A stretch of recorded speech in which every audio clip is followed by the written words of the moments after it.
Hello everyone, my name is Catherine Ferreira. I am the host and owner of Gem and Me. I want to take the time today to introduce myself. Who am I? I'm a young, proud, first-generation Latina, born and raised in Washington Heights. I have excelled in my life with adversity, hope, belief, motivation, and most importantly, the power in me. And I believe everybody has their own power inside themselves. And I want to share this platform with you to be able to explore and dig very deep inside of you to find the blessings, the gifts that you were given to become the best version of yourself. So thank you so much for joining today to the Gem and Me podcast.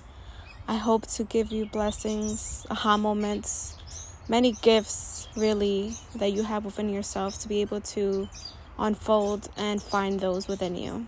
Thank you for listening today and welcome to Gem and Me. The power is within you.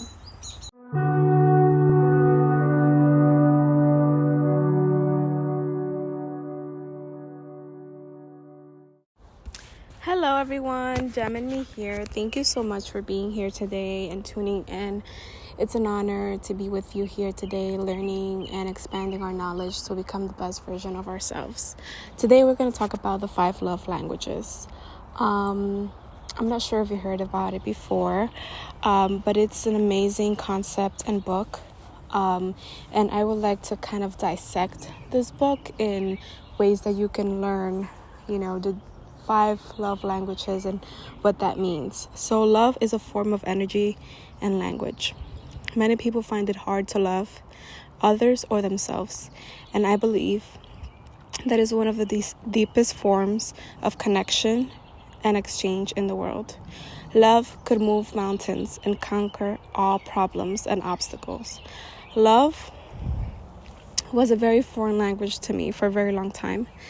I recommend, guardians and parents to make it priority in their children's life because, it all starts at home. And, caring for your children really will give them that foundation and concept to love themselves, to love others. And I recently, have been in my healing journey, and that has helped me to love myself. And I truly believe that the only way that you can love others is if you love yourself first. So please, make it a priority to show that to yourself first, right? And also encourage it in others and your parents, right? Kind of having that conversation. I know many of us have weird relationships with our parents, and also your children if you do have. So I just wanted to add to the mix, right? So to the mix is like loving yourself, learning to love others, growing up, and what love really is to you. Sometimes it comes natural, but sometimes it takes time or energy to really have that. And it also starts in your love tank. Our love tanks, what is it, right? So our love tank is that tank of love that we have inside of us. Do we love ourselves enough? Do we do acts of love towards ourselves? Filling your cup, right, of energy, of love, of presence, and loving yourself and having the ability to love yourself, to be able to show that and overflow to other people. So I learned about the 5 languages, and I was able to understand, right, that my actions are other people's actions. Sometimes goes unseen or unappreciated, right? Because some people aren't able to communicate or love people the way that they want to be loved, or others like to be loved, right? And in order to get that straight and know your love language per se, and your partners or your parents or your kids, etc., their love language, you're able to express and communicate effectively.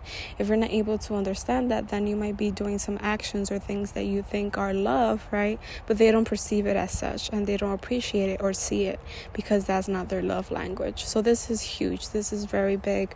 I feel like when I, discovered this, I was like, wow, that makes so much sense, right? It makes so much sense the way that I perceive love or I receive love, but also the way that I give love to others. So it's very different, right? We all have different languages, and learning the love language of us and others really could help us strategize our love and help you love yourself and others better. So if you really want to be loved and understand others, doing this work and learning more about this is recommended. So this book is written, The 5 Love Languages, by Gary Chapman, and he's an amazing person, and I feel like this book really illustrates, what love is and what it means to different people and how you could, perceive it and give it. So the first love language is words of affirmations. Some people love words of encouragement, of love, right? Praise, recognition. People love to be like, receive recognition, like, you're amazing, thank you for doing that, I love you, etc., right? So words of affirmation that you feel like appreciated. The second love language is physical touch. Honestly, I feel like physical touch is mine. Like, I love hugs. I love, being close to people, or like a handshake, or sitting together, spending quality time with somebody. So it's like being cared for physically. The third love language is receiving gifts. Some people love to receive gifts, meaningful gifts. Doesn't matter the size or the price, but just like an appreciation of a gift that you can give somebody, and giving them that makes them happy and feel loved. The fourth one is quality time. So it's like focusing and being intentional of spending time with that person, giving them all your attention, your active listening, and having eye contact and really being present. Like, they feel appreciated and loved in that sense. The fifth one is acts of service, right? So acts of service is like if your spouse is doing something, like fixing something or cleaning, and then you go ahead and do it for them. Like, they feel appreciated, and like you help them, and they feel content because you went out of your way to do that for them. So it could be chores or jobs, or bringing somebody dinner, or doing an act of favor.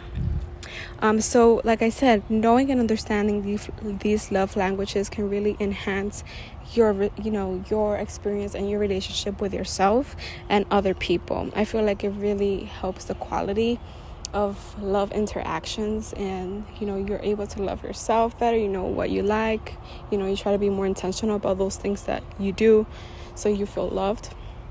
And you also ask your friends, your family, your spouse, like, what is their love language? What is it that they love they love? There's actually a quiz online. Google it. I can put it in the show notes also. There's a quiz that you take, and it tells you what your love language is. And then you can communicate that with those around you, your loved ones, so they know what love language you have. And I encourage that you also encourage them to take the quiz, so you know what their love language is, so you could communicate your love for them more effectively. And so this is like so amazing, right? To be able to expand and know about these things. So first of all, I feel like you should know your love language first, right? Your love language first, and then the way that you feel love and you receive it and perceive it, right? And knowing your partners and your parents also.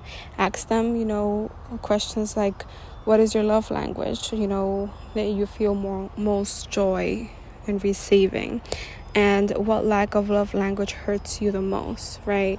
Like, what is it that you kind of like desperately need to kind of fill your cup and know that you are loved? I really encourage everybody to kind of work on this. I feel like it's fundamental in our everyday lives.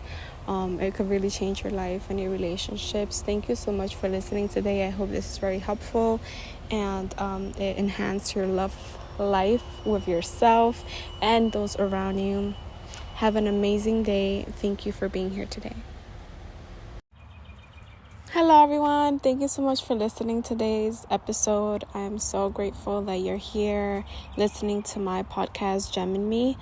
I hope that you continue to share, continue to listen on very important topics that I discuss in my growth and journey to what is called life.